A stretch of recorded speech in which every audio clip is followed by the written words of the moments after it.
বলতেছি, প্রথমে আল্লাহর দরবারে শুকরিয়া জ্ঞাপন করছি। মহান আল্লাহ আমাদের উপরে রহমত নাজিল করেছেন, এই ফ্যাসিস্ট হাসিনা সরকারের পতন ঘটিয়েছে। দ্বিতীয়ত, বিপ্লবী ছাত্র জনতাকে অভিনন্দন এবং শুভেচ্ছা। ধারাবাহিক লড়াই সংগ্রামের মাধ্যমে হাসিনার পতন নিশ্চিত করেছে। এই হাসিনার পতনের মধ্য দিয়ে আমাদের প্রাথমিক বিজয় অর্জন হয়েছে, কিন্তু এখনো আমাদের অনেক কাজ বাকি আছে। এই ফ্যাসিস্ট হাসিনার যারা দোষর ছিল রাজনীতি কিংবা প্রশাসনে, তাদেরকে চিহ্নিত করে বিচারের মুখোমুখি করতে হবে। এখন পর্যন্ত অন্তর্বর্তীকালীন সরকার হয় নাই, এইখানে যেন কোন সামরিক শাসন কিংবা কোন ভারত নিয়ন্ত্রিত সরকার প্রতিষ্ঠা না হয়। এই জন্য রাজনৈতিক ঐক্যমতের ভিত্তিতে অনতিবিলম্বে অন্তর্বর্তী সরকার গঠন করতে হবে এবং ছাত্ররা ডক্টর মোহাম্মদ ইউনূসকে প্রধান করার যে প্রস্তাব দিয়েছে, আমার দল এবং আমরা সেই প্রস্তাব সমর্থন করছি। আমরা অনুরোধ জানাবো, আজকে সন্ধ্যার আগে মহামান্য রাষ্ট্রপতি ডক্টর ইউনূসের নেতৃত্বে অন্তর্বর্তীকালীন সরকার গঠন করে বিলুপ্ত উপরে হামলার এদেশীয় এজেন্টদেরকে ব্যবহার করাটা চক্রান্ত করছে। আপনারা সংখ্যালঘুদেরকে নিরাপত্তা দিবেন। সংখ্যালঘু ভাই বোনদেরকে বলবো, এই বাংলাদেশ আপনার আমার আমাদের সকলের, এই দেশই আপনাদের নিরাপদ আশ্রয়স্থল। সবাই আপনারা মিলেমিশে থাকবেন, সকলে শান্ত থাকবেন, শান্তিপূর্ণভাবে আনন্দ উচ্ছ্বাসের বহিঃপ্রকাশ ঘটবেন। যারা গুরুতর অপরাধ করেছে তাদের ক্ষমা নাই।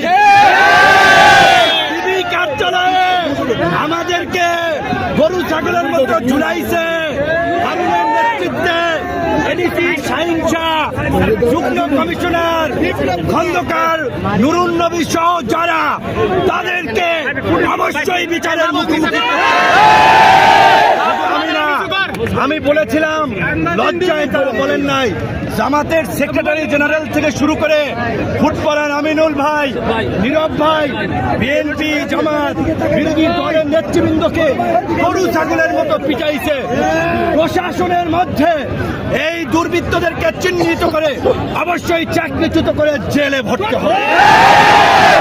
আপনারা গণ অধিকার পরিষদের নেতা কর্মীদেরকে বলবো, অন্যান্য এই আন্দোলন সংগ্রামে অংশগ্রহণকারী দল ছাত্র জনতার সাথে মিলেমিশে এলাকার শান্তি এবং স্থিতিশীলতা রক্ষায় কাজ করুন। দুর্বৃত্তরা, দুষ্কৃতকারীরা যেন কোনো অঘটন না ঘটায়, আপনারা সেই বিষয়ে সতর্ক থাকবেন।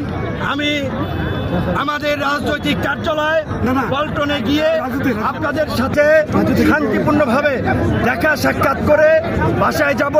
তাড়াহুড়ো করবেন না, আমাদের কোনো ভাই যেন পরে আহত না হয়, কেউ যেন কারো দ্বারা সমস্যায় না পড়ে, খেয়াল রাখবেন।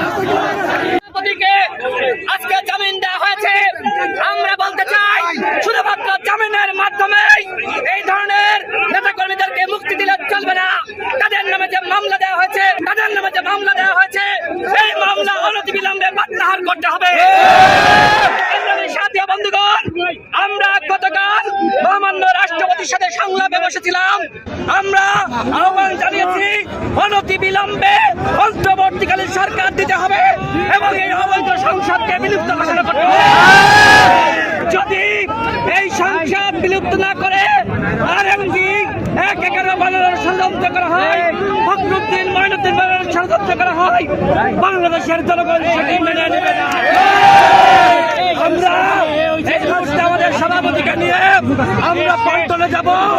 বাংলাদেশের জনগণ এবং দলীয় নেতা কর্মীদেরকে পল্টনে যাওয়ার আহ্বান জানাচ্ছি। ধন্যবাদ।